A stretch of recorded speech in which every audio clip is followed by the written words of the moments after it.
अस्सलाम वालेकुम स्टूडेंट्स।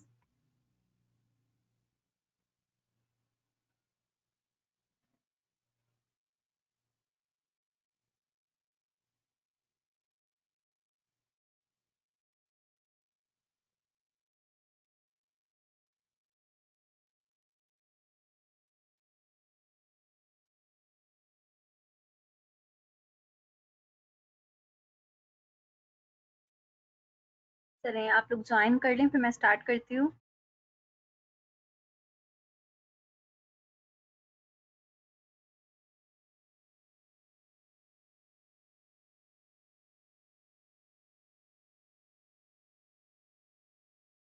अल्हम्दुलिल्लाह। अच्छा, सबसे पहले तो मैं ये मेंशन कर दूं कि सॉरी, क्लास आज हमारी थोड़ी सी लेट स्टार्ट हुई। रीजन ये हुआ कि मेरे ख्याल में किसी ने कह दिया था कि क्लास के एग्जैक्ट टाइम पे जो है वो यहाँ पे लाइट चली गई, तो इस वजह से थोड़ी सी जो है वो डिस्टर्बेंस क्रिएट हो गई। इसकी वजह से क्लास थोड़ा लेट स्टार्ट हुई है हमारी।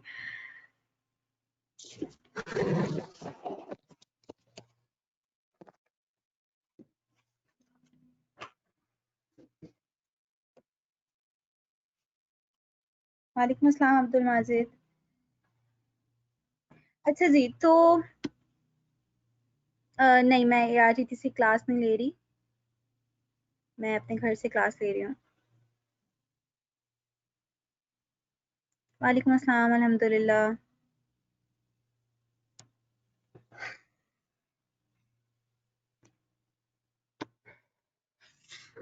वालेकुम अस्सलाम। अच्छा, लास्ट क्लास में हमने अपने चैप्टर 2 स्टार्ट कर लिया था, और चैप्टर 2 में हमने सबसे पहले तो डिमांड की डेफिनेशन देखी थी कि डिमांड कहते किसे हैं। फिर हमने difference between direct and derived demand जो है वो अपना कॉन्सेप्ट पढ़ा था, समझा था कि डायरेक्ट डिमांड और डिराइव डिमांड का आपस में क्या डिफरेंस है। उसके बाद हमने एक बड़ा इंपॉर्टेंट कॉन्सेप्ट अपना किया था, डिटर्मिनेंट्स ऑफ डिमांड, जिसको हम फैक्टर्स इफेक्टिंग डिमांड भी कहते हैं। वो कौन कौन से फैक्टर्स हैं जो कि डिमांड को इन्फ्लुएंस करते हैं, डिमांड को इफेक्ट करते हैं। उसमें हमने price of the good, consumers income, price of complementary and substitute goods, ठीक है, population and number of buyers, ये डिफरेंट हमने डिटर्मिनेंट्स पढ़े थे डिमांड के, और इनका इफेक्ट देखा था कि इन डिटर्मिनेंट्स, इन फैक्टर्स के चेंज होने से डिमांड पे क्या इफेक्ट पड़ता है। लास्ट कॉन्सेप्ट जो हमने स्टार्ट किया था अपना वो था law of demand. Law of demand की हमने स्टेटमेंट देखी थी कि जितनी ज्यादा हाई प्राइस होगी गुड की, उतनी क्वांटिटी डिमांड उसकी कम होगी, और जितनी कम प्राइस होगी उतनी ज्यादा क्वांटिटी डिमांड होगी। Ceteris paribus means other things remaining same. Other things remaining same means कि आपने जितने भी नॉन प्राइस फैक्टर्स पढ़े थे other than price of the good, वो सारे आपके कांस्टेंट रहने चाहिए। तो यही लॉ ऑफ डिमांड की अजम्पशंस हैं कि वो सारे फैक्टर आपके कांस्टेंट रहेंगे, अनचेंज रहेंगे। फिर हमने डिमांड शेड्यूल जो है वो अपना ड्रॉ किया था, और उसकी हेल्प से हमने डिमांड कर्व अपना ड्रॉ किया था, जो कि हमारे पास आ रहा था downward sloping demand curve. Jain Zulfikar, ये इसमें जो है वो डिफरेंस नहीं है फैक्टर्स इफेक्टिंग क्वांटिटी डिमांड। ये अगर आप सिर्फ क्वांटिटी डिमांड के फैक्टर्स पूछें तो वो आपकी सिर्फ प्राइस ऑफ द गुड है।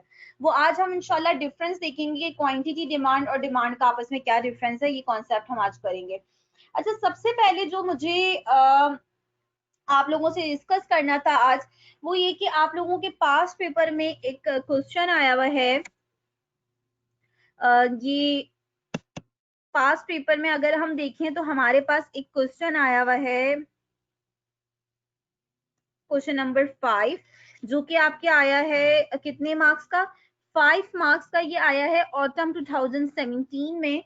और क्वेश्चन ये है कि describe the law of demand, support your answer with the help of a diagram. अच्छा, सबसे पहला जो इस पहले क्वेश्चन पे जो मैं सबसे पहली टिप आप लोगों को देना चाह रही हूँ, जो आप लोगों ने हमेशा आगे के जितने क्वेश्चंस आएंगे उसमें आप लोगों ने याद रखना है, वो ये कि जब भी वो आपसे बोले कि support your answer with the help of a diagram, या illustrate your answer with the help of a diagram, या explain your answer with the help of a diagram, इस तरह का कुछ भी वो बोले कि अपने आंसर को सपोर्ट करें, इलिस्ट्रेट करें, एक्सप्लेन करें डायग्राम की हेल्प से, इट मीन्स कि आपने डायग्राम तो बनानी ही है, लेकिन आपने उस डायग्राम को एक्सप्लेन भी करना है। बहुत सारे स्टूडेंट्स ये करते हैं कि लॉ ऑफ डिमांड एक्सप्लेन किया, ठीक है, डायग्राम बनाई, शेड्यूल बना लिया, डायग्राम बना ली और फिर बस क्लास जो आपका आंसर है वो उन्होंने खत्म कर दिया। आपने ऐसा बिल्कुल भी नहीं करना।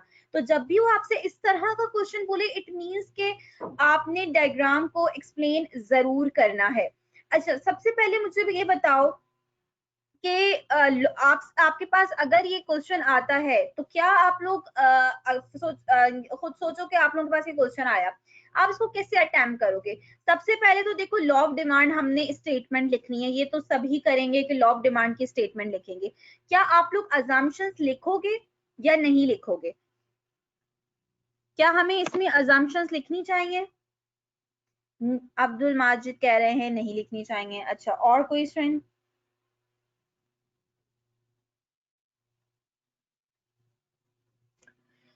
याद रखिएगा कि ये आपका जो आई कैप में जो ये सीए में आपका स्पेसिफिकली, अगर मैं इस कोर्स की बात करूं, तो अगर वो आपसे कोई चीज मेंशन नहीं कर रहा तो वो आपने नहीं लिखनी। ये आप लोगों ने याद रखना है। किसी भी तरह का क्वेश्चन आए, अगर वो उसने आपसे ये नहीं बोला कि डायग्राम बनानी है, तो आपने कभी भी डायग्राम नहीं बनानी। ये बात आप याद रख लें कि अगर वो आपसे कुछ नहीं बनाने को बोल रहा, मतलब वो मेंशन ही नहीं कर रहा, तो आपने वो चीज नहीं करनी। वो इररेलेवेंट हो जाएगा, बिल्कुल सिर्फ आपका टाइम वेस्ट होगा आप अगर वो करेंगे तो उसने आपसे यहाँ पे कहीं भी नहीं बोला कि लॉ ऑफ डिमांड को एक्सप्लेन करें और उसकी अजम्पशंस भी एक्सप्लेन करें। अगर उसने आपको ये नहीं बोला कि आपने अजम्पशंस भी बतानी है, इट मीन्स कि आपने यहाँ पे कहीं भी अजम्पशन नहीं लिखनी। जी सैरिश, क्या बोलना चाह रही हैं आप? क्योंकि जैन उसने मेंशन ही नहीं किया। अगर उसको रिक्वायर्ड होती है अजम्पशन, तो वो आपको क्वेश्चन में मेंशन करता कि अजम्पशन इसमें लिखनी है। तो उसने सिंपली क्या बोला है, describe the law of demand. आपने सिर्फ लॉ ऑफ डिमांड को एक्सप्लेन करना है। अच्छा, नहीं, अगर बोला नहीं है तो हम खुद से डायग्राम नहीं बना सकते, ठीक है। अच्छा, फिर उसने आपसे क्या बोला है? देखिए, मैं आपको गाइड कर रही हूँ ना रमशा, इसीलिए देखो, डिस्क्राइब उसने लॉ ऑफ डिमांड को एक्सप्लेन करने को बोला है, उसने आपको अजम्पशंस नहीं बोली। तो ये बस आप लोगों ने याद रखना है कि जितना वो बोल रहा है आपने सिर्फ उतना करना है। अभी मैं बताती हूँ कि आपने इसका आंसर किस तरह करना है, ये मैं बकायदा आपको लिखकर बताऊंगी कि आपने इसका आंसर किस तरह करना है। अच्छा, दूसरी बात, पहली बात ये कि अजम्पशंस नहीं आनी। आप मैं इंशाल्लाह आप लोगों से आईकैप के पास पेपर्स वगैरह डिस्कस मतलब उसकी फाइल आप लोगों की पीडीएफ फाइल आप लोगों से शेयर करूंगी। अगर आप चेकर रिमार्क्स वगैरह पढ़े ना, तो आपको खुद रियलाइज होगा कि चेकर रिमार्क्स में लिखा हुआ होता है कि ये चीज रिक्वायर्ड नहीं थी लेकिन स्टूडेंट्स ने फिर भी बना ली। मीन्स इररेलेवेंट बहुत ज्यादा स्टूडेंट सीए में कर रहे होते हैं, इररेलेवेंट राइटिंग, जिसकी वजह से टाइमली उनका पेपर कवर जो है वो पूरा नहीं हो पाता। तो आपने इसको अवॉइड करना है। अच्छा, सेकेंड पार्ट क्या है? मैं सेंड कर देती हूँ शुएब। अली सयान, मैं बताती हूँ अभी आपकी इस क्वेश्चन का answer. Suppose your answer with the help of a diagram. मुझे बताओ कि कहीं शेड्यूल का वर्ड उसने यूज किया? कि सपोर्ट, वो बोल सकता था ना कि support your answer with the help of a schedule and a diagram. वो लिख सकता था ये क्वेश्चन, उसने नहीं लिखा। इट मीन्स कि आपने शेड्यूल नहीं बनाना। अच्छा, फिर सवाल ये आता है कि अगर हम शेड्यूल नहीं बना रहे तो फिर हमने डायग्राम किस तरह बनानी है? क्या वो नंबरिंग करनी है या नहीं करनी? किस तरह हमने डायग्राम बनानी है वो मैं आपको बताती हूँ कि आपने लॉ ऑफ डिमांड, तो ये सिंपल है कि लॉ ऑफ डिमांड में तो आपने जिस तरह हमने यहाँ पे स्टेटमेंट लिखी थी, ये पूरी आपने स्टेटमेंट लिखनी है। उसके बाद आपने क्या करना है, यहां से मैं बता रही हूँ कि आपने लॉ ऑफ डिमांड की स्टेटमेंट लिख ली।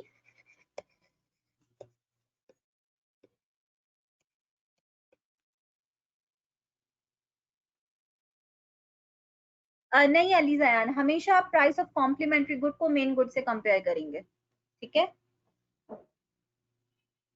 अच्छा, अब आपने जब वो स्टेटमेंट लिख ली तो अब आप एक लाइन लिख दो कि this can be explain with the help of a diagram. इस तरह जो है वो आपने एक लाइन मेंशन कर देनी है। और उसके बाद आपने डिमांड कर्व कैसे ड्रॉ करना है ये देखिएगा।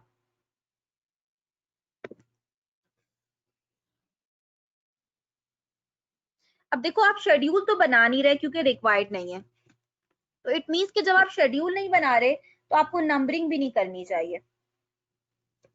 तो हम अब फिर नंबरिंग के बगैर ग्राफ कैसे ड्रॉ करेंगे? सबसे पहले तो बार बार मैं ये बात बोलूंगी कि आपने डायग्राम ड्रॉ करने, वर्टिकल हॉरिजॉन्टल एक्सिस बनाने के बाद सबसे पहला काम ये करना है कि इसकी लेबलिंग करनी है। सबसे ज्यादा मार्क्स स्टूडेंट्स के इस वजह से करते हैं क्योंकि वो प्रॉपर डायग्राम को लेबल नहीं करते। तो आपने लेबलिंग बिल्कुल प्रॉपर करनी है कि हॉरिजॉन्टल और वर्टिकल एक्सिस पे आपने क्या प्लॉट किया हुआ है। फिर जब आप कर्व ड्रॉ करेंगे तो फिर आप ये बताएंगे कि ये कौन सा कर्व है, आपने इसको यहाँ पे, अच्छा अब आपने सिर्फ यहाँ लिखना है। अच्छा या तो आप चाहें तो पूरा डिमांड कर्व लिख सकते हैं या तो खाली डी लिख दें। आपने यहाँ पे नहीं लिखना ऐसे करके, जो अक्सर स्टूडेंट्स लिख रहे होते हैं ये ऐसे नहीं लिखना। मीन्स ये कि मैं आपको प्रेजेंटेशन मेथड बता रही हूँ कि आपने डायग्राम को ड्रॉ किस तरह करना है। आपने इसको यहाँ नहीं लिखना और ना ही आपने यहाँ पे लिखना है डी। आपने सिर्फ यहाँ पे डी लिख दें या डिमांड कर्व लिख दें बस, और इधर उधर कहीं आपको कुछ नहीं लिखना। अच्छा अब आपने इसको खाली आप इस तरह भी ड्रॉ कर सकते हो, और ज्यादा बेहतर ये है कि आप 2 पॉइंट्स ले लो, 2 पॉइंट्स ले लो। यहाँ पे हम लिखेंगे P1, P1 पे क्वांटिटी डिमांड है Q1, और आप सेकंड पॉइंट ले लें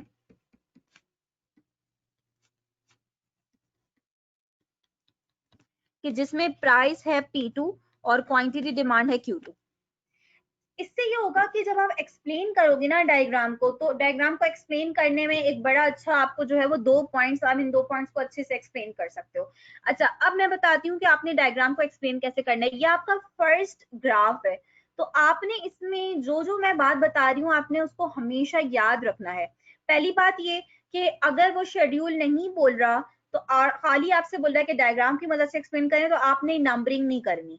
आपने एक जनरल बिल्कुल ग्राफ ड्रॉ करना है, कोई से भी आपने 2 पॉइंट्स ले लिए, P1 Q1 P2 Q2, आपने 2 पॉइंट्स ले लिए, ठीक है। लेबलिंग आपने प्रॉपर करनी है।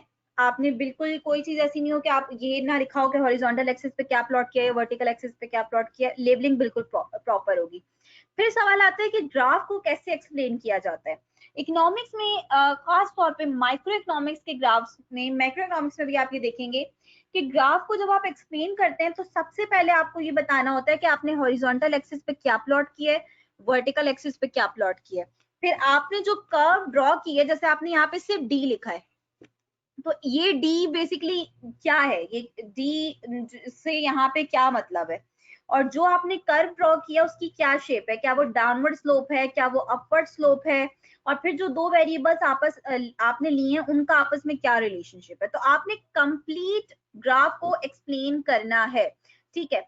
अच्छा नहीं जैन, ये आपका जरूरी नहीं है कि वो P2 ऊपर होगा या P1 नीचे होगा, या आप सिंपली हाइपोथेटिकल नंबर्स ले रहे हो तो या आप यहाँ पे P0 भी लिख सकते हो इस तरह। तो मैंने अगर यहाँ पे P0 लिख दिया कि ये किससे कम होगा, तो यहाँ पे भी फिर Q0 आना चाहिए उसके अकॉर्डिंगली।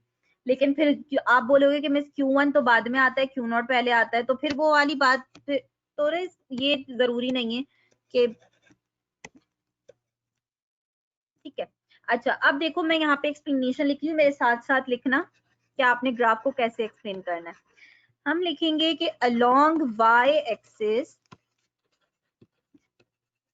we measure price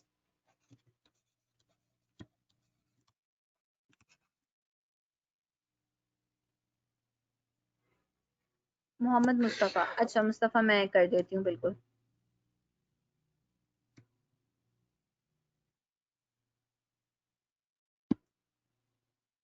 मैंने आपको मतलब अनम्यूट कर दी है। वालेकुम अस्सलाम। मैम अब जैसे हम डिमांड की डेफिनेशन हम देते हैं, अगर डिमांड की डेफिनेशन में हम उसे बता रहे हैं कि an increase in price leads to a fall in demand, तो फिर ग्राफ में भी यही शो होना चाहिए ना। अगर हमने एग्जैक्ट, डिमांड की डेफिनेशन में दिया हुआ decrease in price leads to an increase in demand, तो डिमांड के कर्व में भी ऐसे ही दिखाना पड़ेगा ना हमें। देखें स्टेटमेंट आप कभी भी शॉर्ट नहीं लिख रहे होते, मीन्स स्टेटमेंट में आप खाली ये नहीं लिखेंगे कि an increase in the price leads to an decrease in the quantity demanded, आप यहाँ पे एंड नहीं करेंगे। आप दोनों मीन्स ये कि बेहतर ये है कि लॉ ऑफ डिमांड में आप वाइस वर्सा का वर्ड नहीं यूज करें, आप उसको कंप्लीट लिखें कि increase in the price leads to decrease in the quantity demanded and decrease in the price leads to a increase in quantity demanded.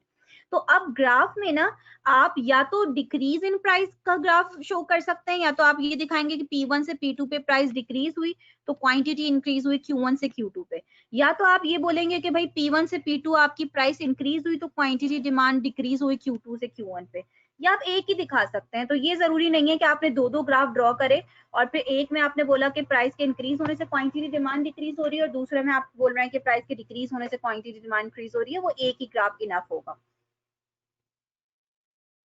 ठीक है, चलें, किसी को कोई भी सवाल पूछना हो आप मुझे कह दीजिएगा, मैं अनम्यूट कर दूंगी। अच्छा सहरिश, मैं बताती हूँ आप उन वर्ड्स में क्या कर सकते हैं। अच्छा ये तो आपने लिखना ही है ना सबने कि वाई एक्सिस पे हमने प्राइस को मेजर किया और एक्स एक्सिस पे हमने क्वांटिटी डिमांड को मेजर किया।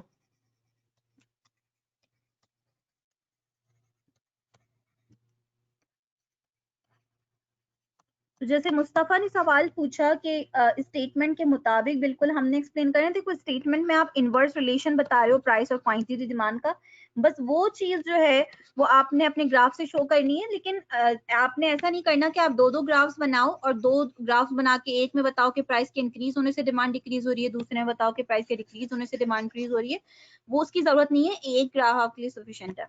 अच्छा हमने ये एक्सप्लेन कर दिया, फिर हमने सबसे दूसरे क्या बताना है कि डी क्या है। तो डी जो है, D is the demand curve जिसका स्लोप क्या है, डाउनवर्ड स्लोपिंग है। D is the demand curve which is downward sloping.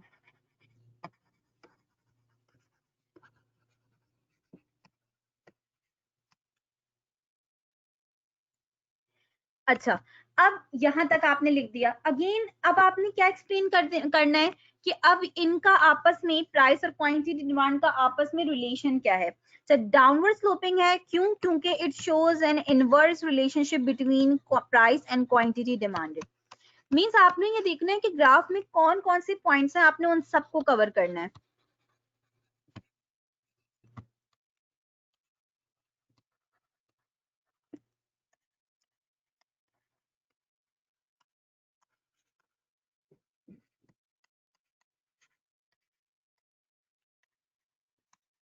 Inverse relationship कैसे है, अब आप उसको बताएं कि भाई as price of the good, अब आप सोच लें कि भाई मैंने इंक्रीज का केस लेना है या डिक्रीज का केस लेना है। फॉर एग्जाम्पल आपने सोचा कि भाई मैंने डिक्रीज का केस लेना है, आपने ग्राफ में भी एरो के जरिए जो है वो उसको एक्सप्लेन कर दिया कि मैं ये केस ले रहा हूँ। तो as price of the good decreases its quantity demanded increases. अच्छा as price of the good decreases, अब आप उसको चाहें तो ज्यादा बेहतर है कि आप उसको मेंशन करें, as price of the good decreases from P1 to P2 quantity demanded increases from Q1 to Q2.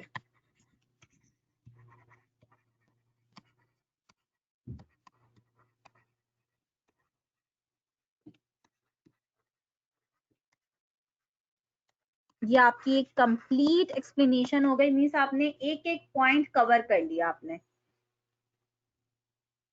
अच्छा सैरिश जैसे कह रही कि मिस अपनी वर्डिंग में लिख सकते हैं, यानी देखो ये अगेन मैंने लास्ट क्लास में ये बात बोली थी, डिपेंड करता है कि आप किस तरह लिख रहे हो। मैं ऐसे किसी को भी नहीं नॉर्मली मैं बोल सकती कि आप कंप्लीट ओन वर्ड्स में लिख सकते हो या नहीं। ये इंशाल्लाह जब मैं आप लोगों का फर्स्ट क्विज लूंगी ना, तब मुझे आइडिया होगा कि आप लोग ओन वर्ड्स जो यूज कर रहे हो किस तरह यूज कर रहे हो। ये इस बात का ख्याल रखना है कि जो इकोनॉमिक्स की टर्म्स हैं उनको आपने रिप्लेस नहीं करना, जो कॉमन लैंग्वेज में अक्सर हम वर्ड्स यूज कर रहे होते हैं उससे।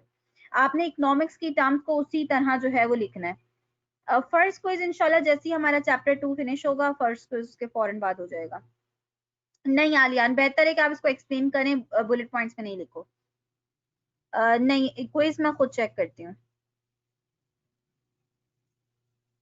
ठीक है, तो इस सवाल का आपने इस तरह आंसर करना है। कोई आपने लॉ ऑफ डिमांड को अगर वो एक्सप्लेन करने का बोल रहा है, अक्सर स्टूडेंट यहाँ तक करते हैं क्योंकि एक्स्ट्रा लिखने की शुरू से इतनी आदत होती है कि पहले सबसे पहले डिमांड की हेडिंग डाली और डिमांड को एक्सप्लेन करना है। आप लोगों ने एक्स्ट्रा राइटिंग को बिल बहुत ज्यादा अवॉइड करना है, जितना पूछा जा रहा है आपने सिर्फ उतना लिखना है। अगर शेड्यूल बनेगा तो अगर वो आप उसने आपसे शेड्यूल बोला कि भाई शेड्यूल और डायग्राम बनाए, तो आपने शेड्यूल बनाया, ठीक है, और उसकी हेल्प से आपने डायग्राम ड्रॉ करी। बिल्कुल उसी नंबरिंग के साथ आपने डायग्राम ड्रॉ करोगे। और फिर जाहिर सी बात है, इसमें तो आप बता रहे हो कि P1 से P2, उसमें तो आप एक जनरल लिख दोगे कि प्राइस ऑफ गुड जैसे जैसे डिक्रीज हो रही है, क्वांटिटी डिमांड वैसे इंक्रीज हो रही है। ठीक है, अच्छा, इसमें मजीद किसी को कोई क्वेश्चन तो नहीं है?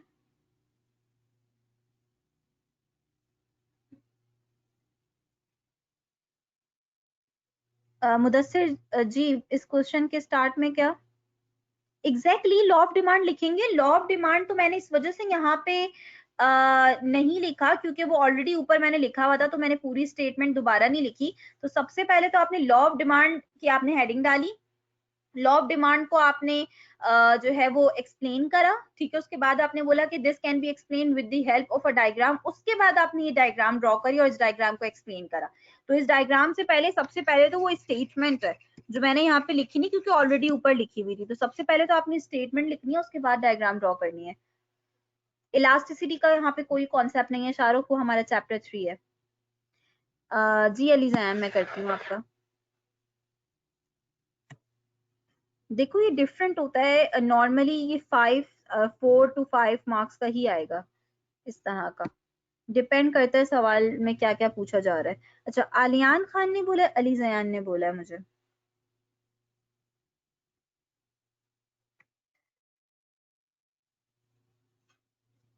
अली जयान आप मुझे मिल नहीं रहा है। अच्छा, ये रहा। आप सेल्फ म्यूटेड है जी। टीचर अगर स्केजुअल बोलेंगे तो हम कर्व नहीं बनाएंगे, और अगर कर्व और स्केजुअल दोनों बोलेंगे जब भी हम दोनों चीजें बनाएंगे ना। देखिए वो बिल्कुल सही बात है। अगर वो खाली आपसे शेड्यूल बोल रहे हैं तो आपने सिर्फ शेड्यूल बनाना है, डायग्राम ड्रॉ नहीं करनी। बट ऐसा नहीं हो सकता कि वो आपसे खाली शेड्यूल बोले और डायग्राम ड्रॉ करने को नहीं बोले। लेकिन अगर ऐसा होता है कि खाली वो बोल रहा है कि शेड्यूल बनाए, तो आपने सिर्फ शेड्यूल ही बनाना है।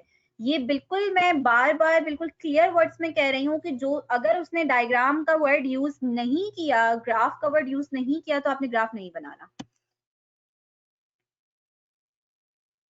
मुदस्सिर, आपका जो कर्व है वो तो डाउनवर्ड स्लोपिंग है ना? या तो कर्व आपका डाउनवर्ड स्लोपिंग होगा या फिर कर्व आपका अपवर्ड स्लोपिंग होगा। इनवर्सली प्रोपोर्शनल तो आपकी प्राइस और क्वांटिटी डिमांड है आपस में। कर्व तो आपका डाउनवर्ड स्लोप है ना, तो आप तो कर्व को जब आप एक्सप्लेन करें तो आपने डाउनवर्ड स्लोप लिखेंगे।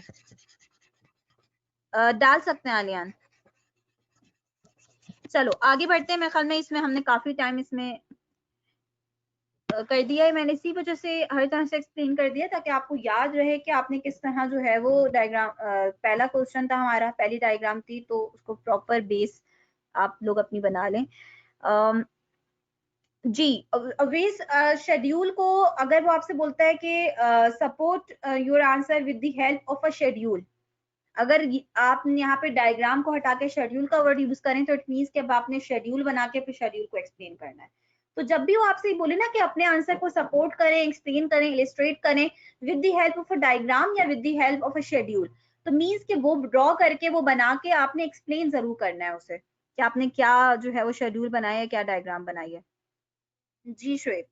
अच्छा, अब हमारा जो नेक्स्ट कॉन्सेप्ट है, एक छोटा सा कॉन्सेप्ट बीच में आता है जो हमारी बुक में मैंने एक छोटा सा कॉन्सेप्ट यहाँ पे ऐड करा है। वो ये कि individual demand versus market demand, इन दोनों का आपस में क्या डिफरेंस है? Individual demand versus market demand, छोटा सा कॉन्सेप्ट है बस। इसकी कोई मैं अलग से ग्राफ वगैरह नहीं बनाऊंगी, बस मैं आपको एक लाइन में दोनों को एक्सप्लेन कर दूंगी।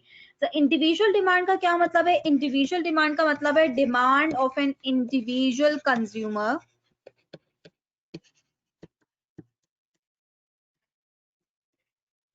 For a particular commodity.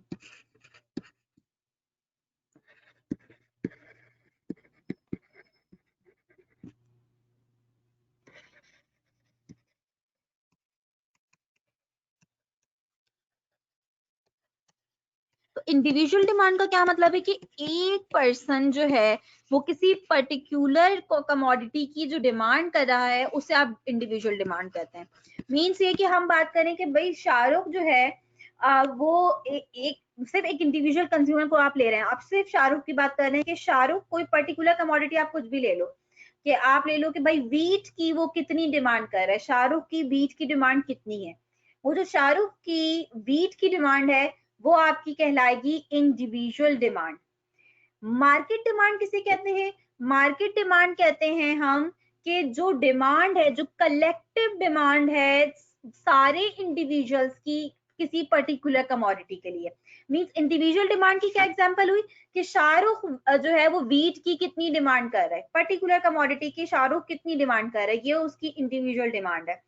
और जितने भी इकोनॉमी में इंडिविजुअल्स हैं वो सारे इंडिविजुअल्स जो है वो वीट की कितनी डिमांड कर रहे हैं, collective demand of a particular commodity.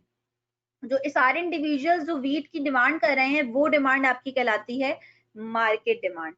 ठीक है, फरदाश बुक में गिवन है ये, बिल्कुल मैं फिर भी लिख देती हूँ, the collective demand of all the individuals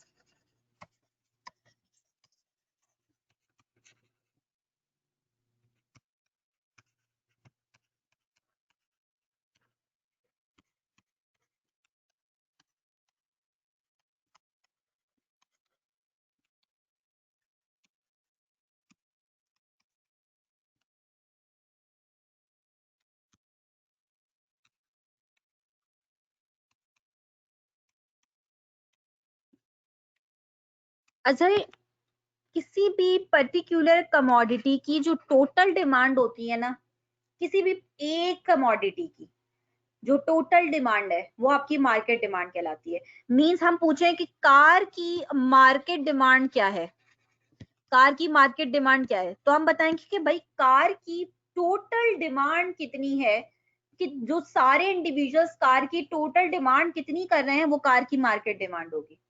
और कार की अजहर कितनी डिमांड कर रहा है वो अजहर की इंडिविजुअल डिमांड होगी।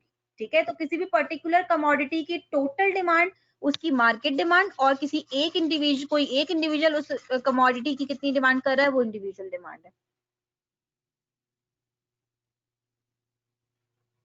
जी अहमद रजा, ठीक है। अच्छा, अब जो नेक्स्ट कॉन्सेप्ट, ये छोटा सा कॉन्सेप्ट था हमारा बस, इंडिविजुअल वर्सेस मार्केट डिमांड। जो नेक्स्ट कॉन्सेप्ट की तरफ हम जा रहे हैं वो है हमारा कि why is the demand curve downward sloping.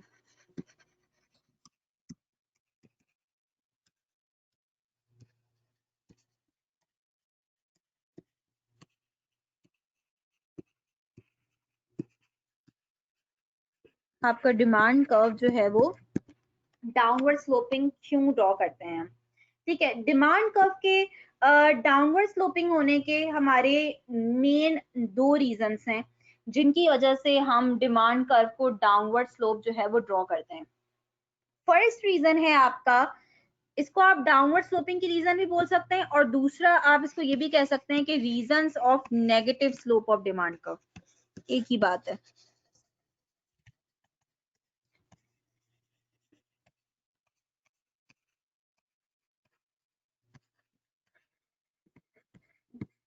Negative slope of demand curve की क्या रीजंस हैं, या डाउनवर्ड स्लोप डिमांड कर्व की क्या रीजंस हैं? फर्स्ट आपके पास रीजन आती है इनकम इफेक्ट। रिंकश, वैसे तो रिकॉर्डिंग में आप देख सकते हो, लेकिन सिर्फ इतनी सी बात मैंने बोली थी कि किसी एक कमोडिटी की एक इंडिविजुअल की डिमांड इंडिविजुअल डिमांड होती है, और उस पर्टिकुलर कमोडिटी की जो टोटल डिमांड सारे इंडिविजुअल्स कर रहे होते हैं वो उसकी मार्केट डिमांड होती है।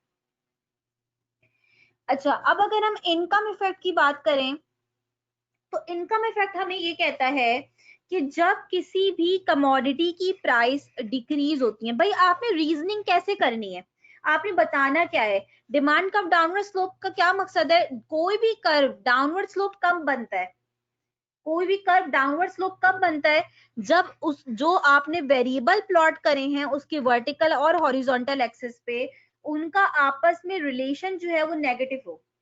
नेगेटिव रिलेशन मींस कि एक के इंक्रीज होने से दूसरा डिक्रीज हो रहा हो। तो जब भी ऐसे दो वेरिएबल्स आप लेते हैं, उनके दरमियान का रिलेशनशिप जब आप किसी ग्राफ की मदद से एक्सप्लेन करते हैं तो वो हमेशा डाउनवर्ड स्लोप ग्राफ बन के आता है। तो बेसिकली अपनी एक्सप्लेनेशन में आपने यही बताना है कि इन दोनों का आपस में नेगेटिव रिलेशन बनता क्यों है, इसकी क्या रीजन है। तो जब प्राइसेस डिक्रीज होती हैं तो मुझे बताओ कि इंडिविजुअल की परचेजिंग पावर पे क्या इम्पैक्ट पड़ता है। परचेजिंग पावर इंक्रीज हो जाती है या डिक्रीज हो जाती है? बढ़ जाती है, बिल्कुल ठीक है। इस परचेजिंग पावर को हम रियल इनकम भी कहते हैं। यहाँ पे अभी सब्स्टिट्यूशन इफेक्ट की बात नहीं हो रही, यहाँ पे सिर्फ इनकम इफेक्ट की अभी बात हो रही है।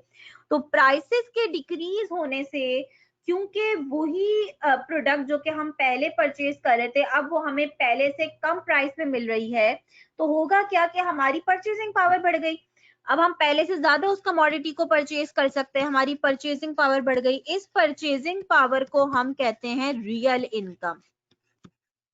क्या कहते हैं? Real income. हमारी रियल इनकम इंक्रीज हो गई, मींस हमारी परचेजिंग पावर इंक्रीज हो गई, तो हम पहले से ज्यादा क्वांटिटी डिमांड करेंगे उस प्रोडक्ट की।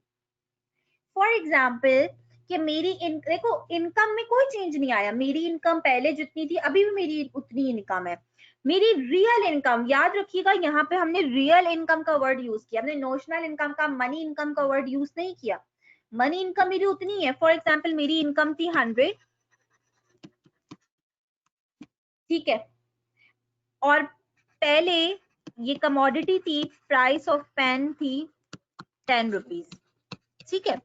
तो मैं मैक्सिमम कितने पेन परचेज कर सकती थी? मेरी परचेजिंग पावर कितनी थी? मैं मैक्सिमम कितने पेन परचेज कर सकती थी? 10 पेन, ठीक है। अब अभी भी मेरी इनकम उतनी है, अभी भी मेरी इनकम उतनी ही है, लेकिन प्राइस ऑफ पेन जो है वो डिक्रीज होके हो गई है 8 रुपीज। अब मेरी परचेजिंग पावर कितनी हो गई है? अब मैं कितने पेन परचेज कर सकती हूँ? 12। तो मेरी परचेजिंग पावर क्या हो गई? इंक्रीज हो गई। मेरी मनी इनकम सेम है बट मेरी रियल इनकम इंक्रीज हो गई है। रियल इनकम मींस मेरी परचेजिंग पावर इंक्रीज हो गई है, मैं पहले से ज्यादा पेन अब परचेज कर सकती हूँ। तो पहला इफेक्ट, ये इफेक्ट कहलाता है आपका इनकम इफेक्ट। उस लिखते इनकम इफेक्ट है, बेसिकली ये रियल इनकम का इफेक्ट है कि परचेजिंग पावर की चेंज होने से आप डिमांड जो है वो आपकी चेंज होती है। ये आपका फर्स्ट इफेक्ट है। सेकेंड इफेक्ट आप कहलाते हो, जो रीजन है आपका डाउनवर्ड स्लोपिंग डिमांड कर्व का, सेकेंड रीजन है जिसे हम कहते हैं सब्स्टिट्यूशन इफेक्ट। ये एग्जांपल अपने पास लिख लो ताकि बाद में कभी पढ़ो तो याद आ जाए। सब्स्टिट्यूशन इफेक्ट का क्या मतलब है? सब्स्टिट्यूशन इफेक्ट का मतलब है कि फॉर एग्जांपल दो कमोडिटीज हैं, ठीक है, एक आपका कह लो कि डॉलर का पेन है और दूसरा किसी का नाम मुझे बताओ कंपनी का। एक डॉलर का पेन होता है और दूसरा पियानो का, ठीक है ना। अच्छा, अब ये दोनों आपस में सब्स्टिट्यूट्स हैं, ठीक है, एग्जैक्ट सेम फंक्शन परफॉर्म कर रहे होते हैं। अब अगर प्राइस, जो डॉलर के पेन की प्राइस है वो आपकी इंक्रीज हो जाती है, डिक्रीज ही कर लेते हैं क्योंकि ऊपर भी हमने डिक्रीज का केस करा है। अगर डॉलर पेन की प्राइसेस डिक्रीज हो जाती हैं और पियानो की प्राइसेस जो हैं, जो आपकी प्राइस है पियानो पेन की वो अनचेंज रहती है, क्योंकि याद होगा कि हम एक वक्त में हमेशा सिर्फ दो वेरिएबल्स का ही रिलेशन देख रहे होते हैं। तो डॉलर के पेन की प्राइसेस डिक्रीज हो गई, पियानो की प्राइसेस जो है वो अनचेंज रही। तो होगा क्या कि डॉलर का पेन जो है वो रिलेटिवली क्या हो जाएगा? चीपर हो जाएगा, ठीक है। जब रिलेटिवली चीपर हो जाएगा, dollar pen will become relatively cheaper. तो जो पियानो के पेन के जो कस्टमर थे, जो पियानो के पेन परचेज कर रहे थे, वो भी स्विच कर जाएंगे डॉलर पे। तो आपकी इस सब्स्टिट्यूशन की वजह से डॉलर पेन की डिमांड जो है वो इंक्रीज हो जाएगी।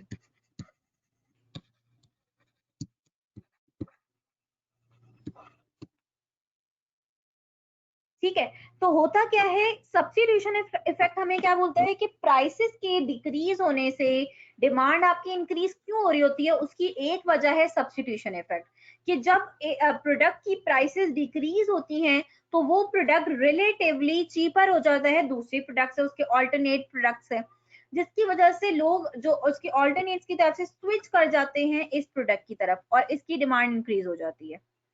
इसी तरह अगर डॉलर पेन की प्राइसेस इंक्रीज हो जाएंगी और पियानो पेन की प्राइसेस अनचेंज रहेंगी तो डॉलर पेन आपके लिए रिलेटिवली एक्सपेंसिव हो जाएगा और आप डॉलर पेन की डिमांड को कम कर देंगे, स्विच कर जाएंगे पियानो पेन की तरफ। अनचेंज रहेगी, पियानो के पेन की प्राइस जो इसकी प्राइसेस पे कोई इंपैक्ट नहीं पड़ा, ये अनचेंज्ड है, ये चेंज नहीं हो रही, क्योंकि एक साथ आप दो वेरिएबल्स की प्राइसेस को चेंज नहीं करेंगे तो नेट इफेक्ट निकालना आपके लिए मुश्किल हो जाएगा। तो सिर्फ आप इसकी प्राइस को चेंज करके आप इसकी डिमांड पे इंपैक्ट देख रहे हैं। अच्छा, तो दो मेन रीजंस हैं आपके कि why demand curve is the downward sloping या why reasons of negative slope of demand curve. First effect आपका कहलाता है इनकम इफेक्ट और सेकंड इफेक्ट कहलाता है आपका सब्स्टिट्यूशन इफेक्ट। जी सैरिश बोलें।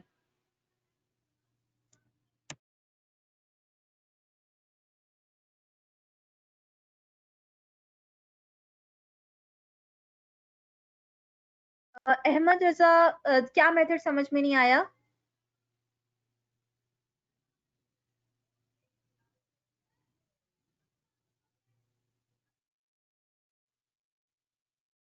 सब्स्टिट्यूशन इफेक्ट समझ में नहीं आया? अच्छा, मैं समझा देती हूँ। अगर आपकी फॉर एग्जांपल आप दो सब्स्टिट्यूट गुड्स को आप ले लो, एग्जांपल चेंज करते हैं, दो सब्स्टिट्यूट गुड्स को आप ले लो। मैं मोहम्मद मुस्तफा आपको ये टाइप ऑफ गुड्स वाली बात आप क्लास के एंड में कीजिएगा, मैं बताती हूँ उसको आपने कैसे कवर करना है।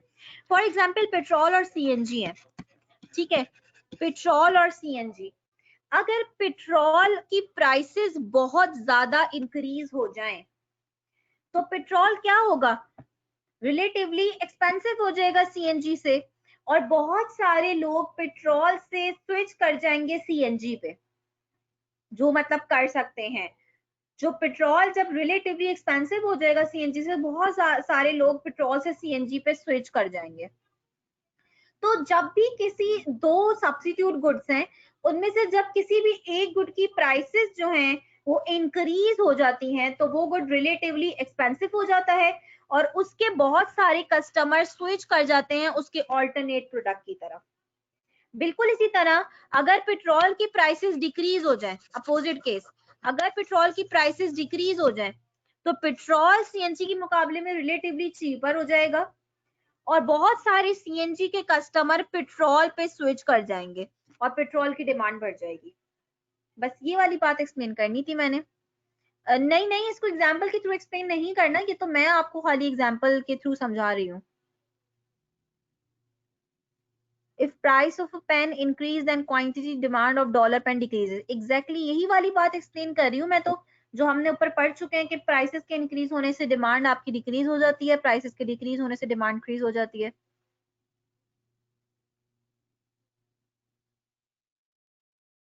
एग्जैक्टली अलिशबा, ये हर गुड्स के लिए सेम है। अगर हम मैं यहाँ पे डॉलर पेन ना लिखूं, अगर मैं यहाँ पे पियानो पेन लिख लूं और पियानो पेन का रिलेशन देखूं तब भी सेम होगा कि पियानो पेन की प्राइसेस डिक्रीज होंगी तो पियानो पेन रिलेटिवली चीपर हो जाएगा और पियानो पेन की डिमांड इंक्रीज हो जाएगी। अलीजैन एरो के थ्रू इस तरह आप शो नहीं कर सकते, ये सिर्फ मैं एग्जांपल्स भी आपको लिखना जरूरी नहीं है, ये इनकम और सब्स्टिट्यूशन इफेक्ट की, ये सिर्फ समझाने के लिए मैं लिख रही हूँ। अभी यहाँ पे कोई ऐसी बात ही नहीं हुई है अलोंग द कर्व मूवमेंट और शिफ्टिंग वाली। अभी हमने मूवमेंट और शिफ्टिंग वाला टॉपिक करा ही नहीं है, अभी तो हम करेंगे। मैं बताती हूँ फिर आपने क्या लिखना है। देखें, मैं बुक से आपको शो कर देती हूँ कि इसका आंसर आपने किस तरह देना है। देखो बुक में सब कुछ एक्सप्लेन हुआ हुआ है, इसी वजह से मैं आप लोगों से स्टार्ट से कह रही हूँ कि बुक जितनी जल्दी जो है वो आप लोग परचेज कर सकें, कर लें। अब देखें, अगर आपके पास सवाल आता है कि why is the demand curve downward sloping, तो आपने सिंपल इस तरह आंसर करना है कि इनकम इफेक्ट आपको क्या बोलता है कि when the price of a commodity falls, the consumers can buy more quantity of the commodity because their purchasing power, real income increases. आपने कोई एग्जांपल नहीं लिखनी है, तो सिर्फ समझाने के लिए मैं आपको एग्जांपल्स बता रही हूँ.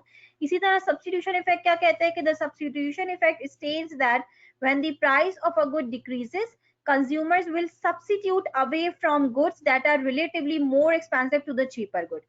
कि जब price of a good decrease होती है तो कंज्यूमर जो है वो उस गुड्स को, क्योंकि एक गुड की प्राइस डिक्रीज हुई तो उसका जो सब्स्टिट्यूट गुड है वो रिलेटिवली क्या हो गया, एक्सपेंसिव हो गया कंज्यूमर्स के लिए, तो उसके कंज्यूमर स्विच कर जाएंगे इस गुड की तरफ जो कि अब चीप हो गया, जिसकी प्राइसेस जो है वो डिक्रीज हो गई है. तो आपने इस तरह उसको एक्सप्लेन करना है. सैरिश जी बिल्कुल होगा, आप देखो स्टडी टेक्स्ट में, इंशाल्लाह आपको मिल जाएगा स्टडी टेक्स्ट में. अच्छा, अब मुझे पर्सनली ऐसा फील हो रहा है कि आप लोग बहुत ज्यादा परेशान हो रहे हैं कुछ चीजों को लेकर, आगे आगे की चीजों को लेकर परेशान है, शायद आपने एक्स्ट्रा आगे का पढ़ लिया शायद इस वजह से. देखो लिमिटेशन का कॉन्सेप्ट आपने बिल्कुल भी नहीं लिखना. आप लिमिटेशन तो मैंने अभी पढ़ा ही नहीं है, ठीक है. लिमिटेशन तो अभी हम आएंगे, अपना नेक्स्ट टॉपिक पे आएंगे लिमिटेशन पे. इस पे तो आपने सिर्फ ये दो रीजंस लिखनी है, इनकम इफेक्ट और सब्स्टिट्यूशन इफेक्ट, ठीक है. टेंशन नहीं लो बिल्कुल, मैं आप लोगों को अभी स्टार्ट में इसी वजह से बहुत स्लो लेकर चल रही हूँ ताकि आप लोगों को कोई परेशानी ना हो. स्टार्ट में इंशाल्लाह बेस बन जाएगी तो फिर इतना मसला नहीं होगा. यहाँ पे कहाँ से मार्जिनल डिमिनिशिंग यूटिलिटी आ गई? नहीं मुदस्सिर, डिमिनिशिंग मार्जिनल यूटिलिटी का एक कॉन्सेप्ट है जो चैप्टर 4 में आएगा, और वो भी एक रीजन बोला जाता है नेगेटिव स्लोप डिमांड कर्व का, लेकिन आपने सिर्फ ये दो रीजन लिखने हैं क्योंकि स्टडी टेक्स्ट में सिर्फ ये दो रीजन लिखे हुए हैं.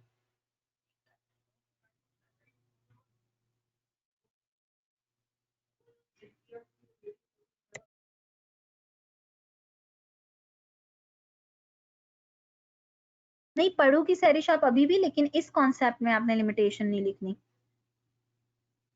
Real income means to a purchasing power, ठीक है. तो जब भी किसी प्रोडक्ट की प्राइस डिक्रीज होती है तो आपकी परचेजिंग पावर इंक्रीज हो जाती है उस प्रोडक्ट को लेकर कि अब आप उसकी पहले से ज्यादा यूनिट परचेज कर सकते हैं. और जब कोई प्रोडक्ट आपके लिए एक्सपेंसिव होती है तो आप उसकी कम पहले से कम प्रोडक्ट जो है वो परचेज कर सकते हैं. भाई इसको ना सिंपल एग्जाम्पल से सोचा करो, अगर मसला हो ना जरा तो ना कॉमन एग्जांपल्स लिया करो, जैसे आलू टमाटर प्याज, इन सब की एग्जांपल सोचा करो कि भाई टमाटर एक्सपेंसिव हो जाते हैं, आपकी टमाटर की प्राइसेस इंक्रीज हो जाती हैं, तो आप क्या करते हो, पहले से ज्यादा परचेज करने लग जाते हो या पहले से कम परचेज कर रहे होते हो? क्यों? क्योंकि आपकी परचेजिंग पावर कम हो गई है, अब आपके लिए पहले से ज्यादा एक्सपेंसिव हो गए हैं वो, तो आप उसकी डिमांड कम कर दोगे, आपकी परचेजिंग पावर कम हो गई है, ठीक है. तो जो भी खरीदते हो भाई, दही खरीदते हो, टमाटर आलू प्याज जो खरीदते हो उसकी टर्म्स में सोचो, ताकि हो सकता है उस तरह ज्यादा अच्छे से समझ में आए, ठीक है ना. अच्छा, अब मैं अपने नेक्स्ट टॉपिक पे आ रही हूँ. अब्दुल माजिद, आपने वर्डिंग में एक्सप्लेन करना है, स्टेप्स में या बुलेट पॉइंट्स में आप एक्सप्लेन नहीं करो, ये ज्यादा बेहतर है.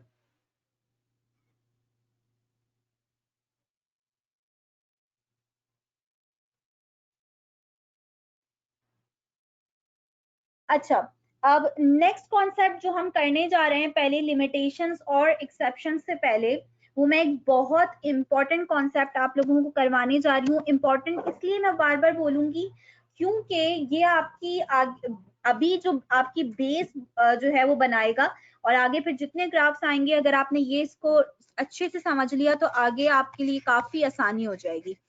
तो जो कॉन्सेप्ट हम नेक्स्ट करने जा रहे हैं वो है हमारे पास difference between change in quantity demanded, difference between change in quantity demanded and change in demand.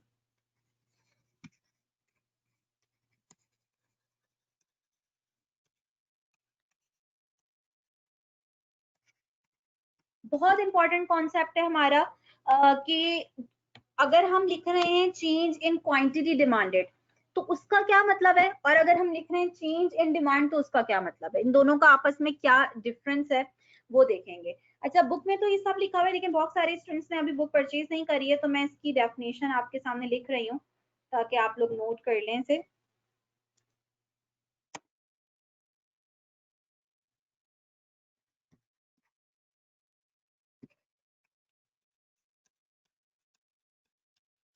अजान हो गई है मगरिब की क्या? बस स्टार्ट हो रही है।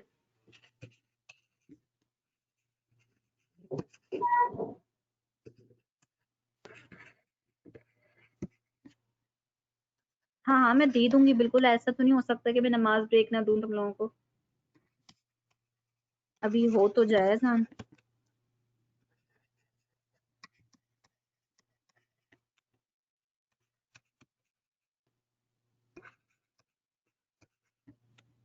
जी मोहम्मद अली, आपने बिल्कुल ठीक जो है वो सोचा है। तो change in quantity demand of a good is caused by a change in own price of the good holding other factors constant, या holding non price factors constant आप लिख दें, या holding other factors constant लिख दें।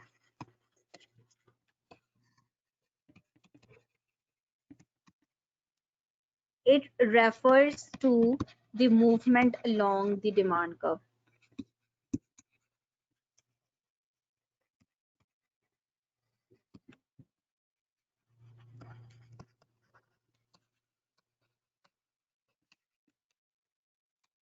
अच्छा अब देखो, जब भी गुड्स की अपनी प्राइस चेंज होती है, जब भी गुड्स की अपनी प्राइस चेंज होती है, तो उसकी जब अपनी प्राइस चेंज होने की वजह से जो डिमांड पे इम्पैक्ट आता है, उसको हम कहते हैं चेंज इन क्वांटिटी डिमांडेड। हमने कौन से दो फैक्टर पढ़े थे? प्राइस फैक्टर और non price factor. Price factor में हमारे पास सिर्फ एक ही फैक्टर था, प्राइस ऑफ द गुड, और नॉन प्राइस फैक्टर में other than price of the good जितने फैक्टर थे वो सारे आपके नॉन प्राइस फैक्टर्स थे। तो अगर प्राइस फैक्टर आपका चेंज होता है, ठीक है, प्राइस ऑफ द गुड जो चेंज होता है उसकी वजह से जो चेंजिंग आएगी उसे हम कहते हैं चेंज इन क्वांटिटी डिमांडेड, और बाकी सारे फैक्टर्स आपके कांस्टेंट रहने चाहिए। ये कांस्टेंट है, ठीक है, ये चेंज नहीं होंगे, ठीक है। अच्छा चलो, अजान हो रही है, मैं जरा म्यूट कर देती हूँ इसे अभी फिलहाल।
जी जी मोहम्मद अली, बिल्कुल मिल जाएगा सर। नॉन प्राइस फैक्टर्स में आपके सारे कौन कौन से फैक्टर्स थे जो आपके प्राइस ऑफ द कॉम्प्लीमेंट्री और substitute goods, income of the consumer, population and number of buyers, price of the good के अलावा जितने भी फैक्टर्स थे, हमने अजम्पशंस पढ़ी थी ना, हमने जो डिटर्मिनेंट्स ऑफ डिमांड पढ़े थे उसमें प्राइस ऑफ द गुड के अलावा बाकी जितने फैक्टर्स थे उन सारे फैक्टर्स को हम नॉन प्राइस फैक्टर्स कहते हैं।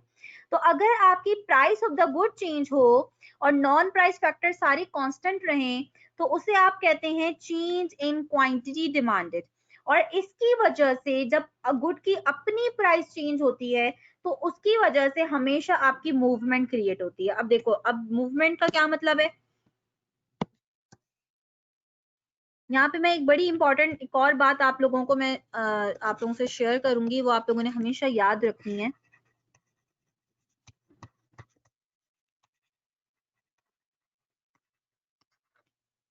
हमारा डाउनवर्ड स्लोप डिमांड कर्व बनता है, ठीक है, और हमने जो लास्ट जो कर्व बनाया था उसमें हमने यही किया था ना, 2 पॉइंट्स लिए थे। अजर जब वैसे भी जब एक फैक्टर चेंज होता है तो दूसरे तो सारे फैक्टर्स कांस्टेंट होते हैं ना, हमेशा आप दो वेरिएबल्स का आप रिलेशनशिप देखते हो। तो जब आपकी प्राइसेस जो हैं वो डिक्रीज हुई P1 से P2 पे, तो क्वांटिटी डिमांड इंक्रीज हुई Q1 से Q2 पे। तो ये आप इस पॉइंट से इस पॉइंट पे जो आपने मूवमेंट करी है, आप अलोंग द कर्व जो है वो मूवमेंट कर रहे हो, अलोंग द कर्व आप जा रहे हो एक पॉइंट से दूसरे पॉइंट की तरफ, कोई न्यू कर्व आपका ड्रॉ नहीं हुआ। ये जो अलोंग द कर्व आपकी मूवमेंट है, ये है because of change in quantity demanded, इसको आप कहते हैं चेंज इन क्वांटिटी डिमांडेड। अगर आपकी डिमांड इंक्रीज हो रही है, ठीक है, अगर आपकी डिमांड जो है वो इंक्रीज हो रही है, तो आप इसको एक्सपेंशन भी कहते हो, एक्सपेंशन भी कह रहे होते हो कि ये बेसिकली एक्सपेंशन है, एक्सटेंशन, एक्सटेंशन या राइज इन डिमांड आप इसे कह रहे होते हो। और अगर आप अपने ग्राफ को ऐसे ड्रॉ कर रहे हो कि आप एरो बना रहे हो, आप अगर मैं इसको एरो चेंज कर दूं और मैं अब बोलूं कि प्राइसेस इंक्रीज हुई हैं P2 से P1 पे, जिसकी वजह से क्वांटिटी डिमांड डिक्रीज हुई है Q2 से Q1 पे, अब आपका एरो इस तरफ मूव करेगा, अब आप डिमांड को डिक्रीज करके दिखा रहे हो, तो ये कहलाती है आपकी कॉन्ट्रैक्शन या फॉल इन डिमांड। ठीक है, तो एक चीज हमें पता चल गई कि चेंज इन क्वांटिटी डिमांड किसे कहते हैं। ठीक है, चेंज इन डिमांड को समझने के बाद फिर मैं नमाज ब्रेक दे दूंगी। चेंज इन डिमांड का आपस में, फिर चेंज इन डिमांड किसे कहते हैं और इन दोनों का आपस में क्या डिफरेंस है। तो चेंज इन डिमांड की अगर मैं यहाँ पे आप लोगों के सामने स्टेटमेंट लिखूं, तो change in demand is caused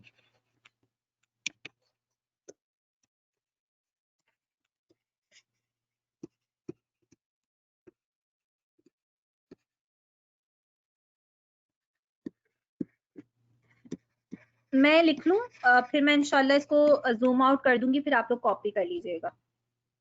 is caused by change in, अब आप यहाँ पे ये भी लिख सकते हो कि change in any assumption of the law, क्योंकि अजम्पशन ऑफ लॉ में सारे हमने नॉन प्राइस फैक्टर लिखे थे। या आप ये भी लिख सकते हो कि change in demand of a good is caused by change in any non price factor.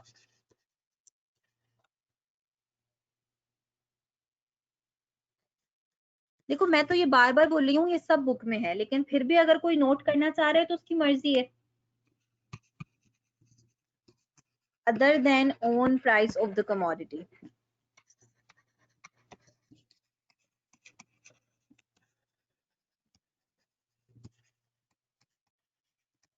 इसकी वजह से डिमांड कर्व में मूवमेंट नहीं होगी बल्कि शिफ्टिंग क्रिएट होगी। So it refers to the shifting of the whole demand curve.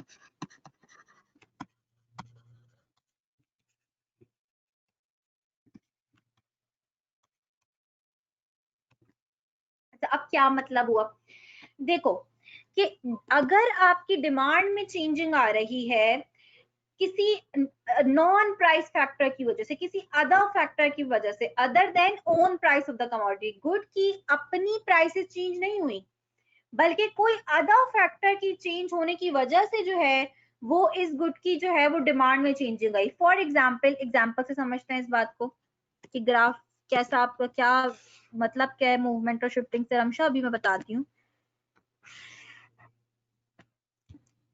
देखो ये यहाँ पे हमने प्राइस प्लॉट करी, यहाँ पे हमने क्वांटिटी डिमांडेड प्लॉट करी। देखो मैं सबसे पहले ड्रॉ करने के बाद इनको लेबल करती हूँ मैं, इसी वजह से ताकि आप लोग इस बात को देखें और ये समझें कि आपने लेबलिंग जो है उस पर बड़ा फोकस रखना है। ठीक है, हम किसी भी प्रोडक्ट की जो है वो डिमांड कर्व हमने यहाँ पे ड्रॉ किया। ठीक है, ये इसकी प्राइस है, ये इसकी क्वांटिटी Q1 है। अब देखो इस प्रोडक्ट की प्राइसेस में कोई चेंज नहीं आया। फॉर एग्जांपल इस प्रोडक्ट की प्राइसेस सेम है लेकिन कंज्यूमर की इनकम इंक्रीज हो गई। फॉर एग्जांपल हमने ये मोबाइल फोन मार्केट बनाई है और हम मोबाइल फोन की डिमांड देख रहे हैं। मोबाइल फोन की डिमांड जो है वो अचानक से इंक्रीज हो गई। क्यों?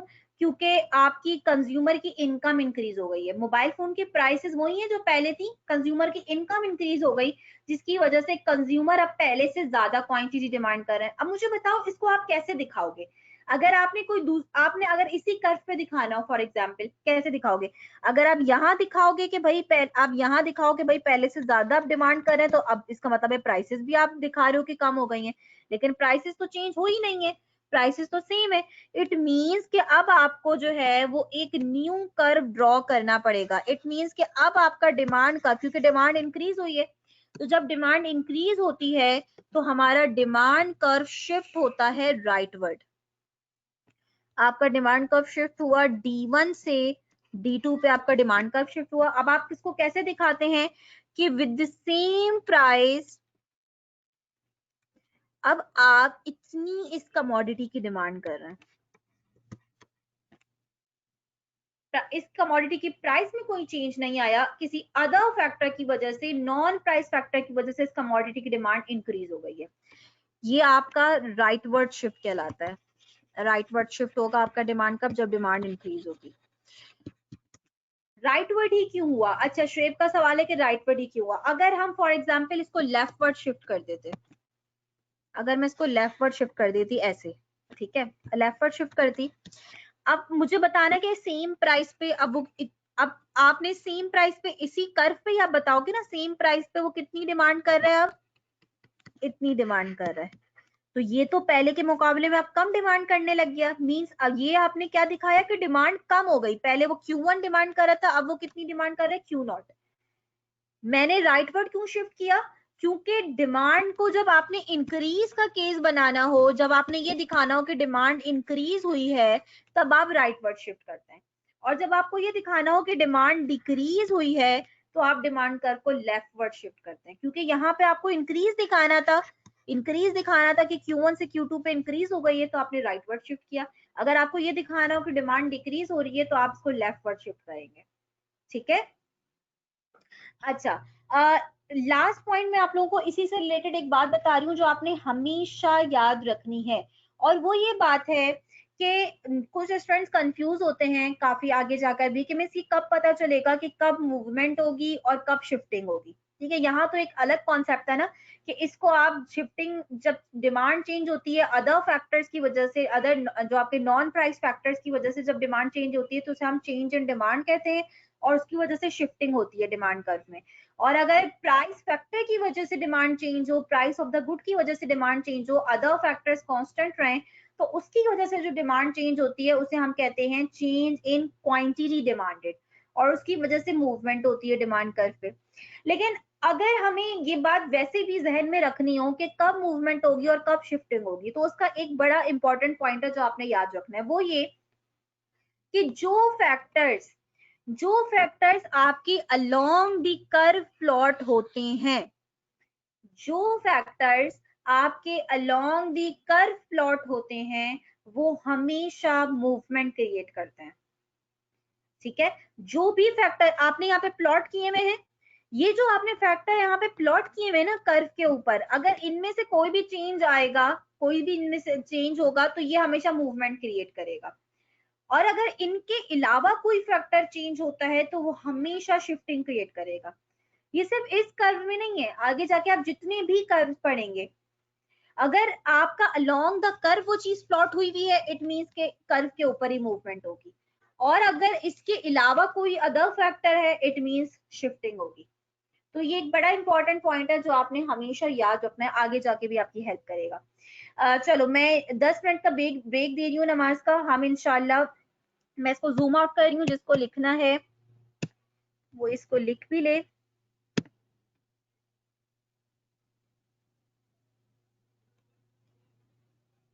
पता नहीं आप लोगों को नजर आ रहा है सही से या नहीं।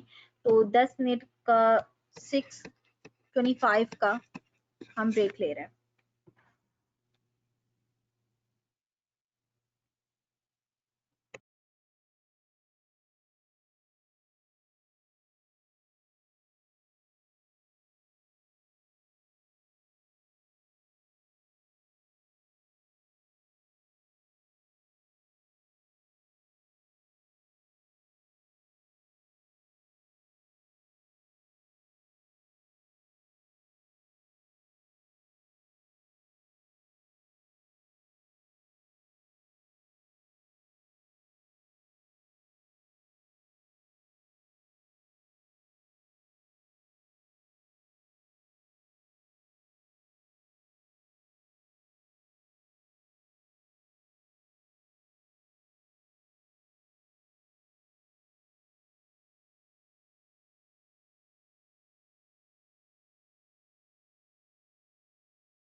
जी स्टूडेंट्स, अच्छा वलीद, अलोंग द कर्व नहीं होगा का क्या मतलब है? आप क्या बोलना चाह रहे हो? कैसे अलोंग द कर्व नहीं होगा?